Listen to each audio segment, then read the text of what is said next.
guys, Chris here, and I just wanted to do a quick little video on a topic that I've been covering with pretty much all of my students this week, and that topic is how to learn your scales. It's not necessarily how to practice your scales, but it's how to learn any scale without having played it before. And basically what you do is separate the scale into different chunks, and from there, if you missed a note, practice just that chunk. So it'll help you save a lot of time in the practice room. Usually when people learn scales, they'll play up and down the scale, and then they might miss a note. So then they go back to the very beginning and try to play the whole thing again, and then maybe they'll miss a note towards the end, so then they start at the beginning and play it through again. I don't like practicing like that. It's not efficient. So practice your scale in 6 chunks, including the arpeggio. So I'll demonstrate. We'll use the A harmonic minor, or B harmonic minor for B flat instruments. And I'm using my silent brass mute just because of neighbors. So first 5 notes of the scale, and at this point you can look at the music as you're learning the scale, and we're assuming that you know how to play all of these notes individually, and you're just trying to get the notes under your fingers now. And we'll do it with a metronome at about 60 beats a minute.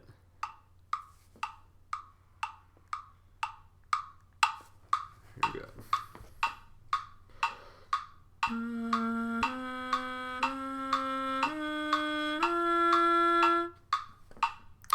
So that's the tonic up to the dominant, and now we're going to go from the dominant up to the tonic.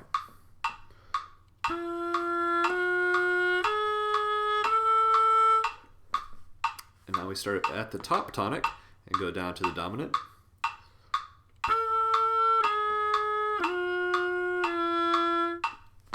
And then from the dominant down to the tonic.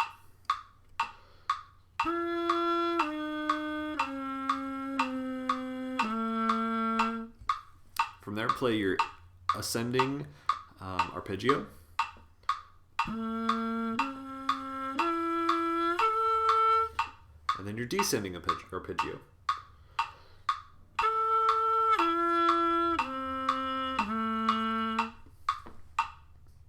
Now, if you were to miss a note in any one of those 6 chunks, then go back and practice that chunk instead of practicing the whole thing over again.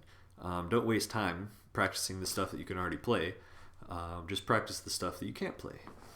And that's a good rule of thumb for anything that you're practicing.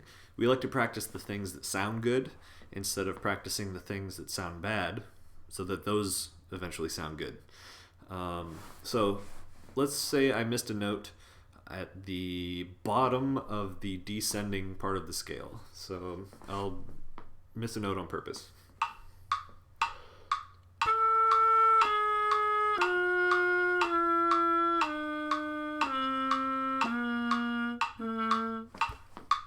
Okay, so I missed my second to last note. So I'm going to play just the chunk in which that note was missed. So my dominant down to my tonic.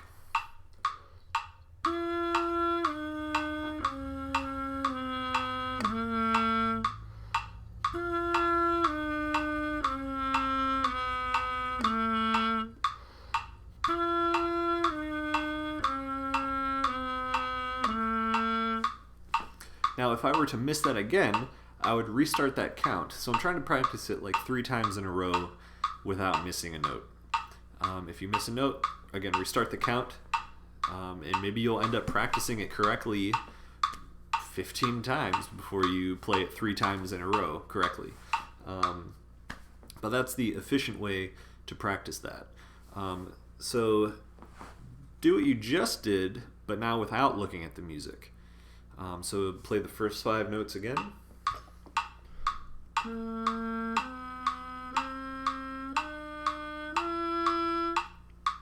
Then the next 4 notes.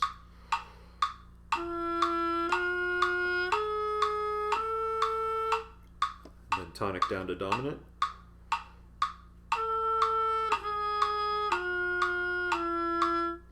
dominant down to tonic.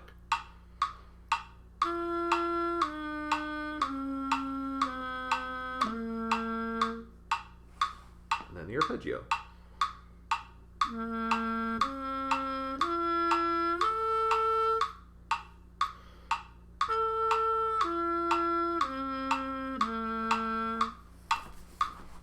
So after you have played all of the chunks, then try to play it all in one motion. And I didn't do this with the reading it off the music bit. So after you've done it in the chunks, go back and do the whole thing top to bottom without stopping every so many notes.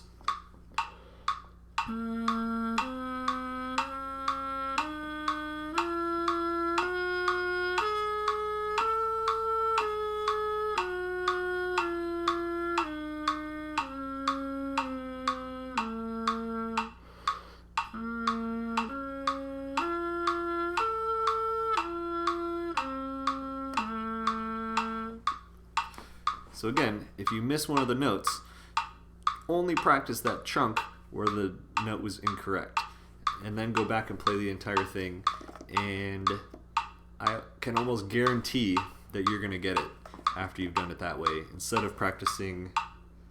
Sorry, I'm so used to having my metronome on. I guarantee that you will play that scale correctly. If you missed a note and you played it 3 times, just that chunk 3 times, and then go back and play the whole thing, guarantee you'll get it. So, hope this video helps. If you have any questions, comments, concerns, go ahead and leave it down below, and I'll try to get back to you. Thanks. Have a good night.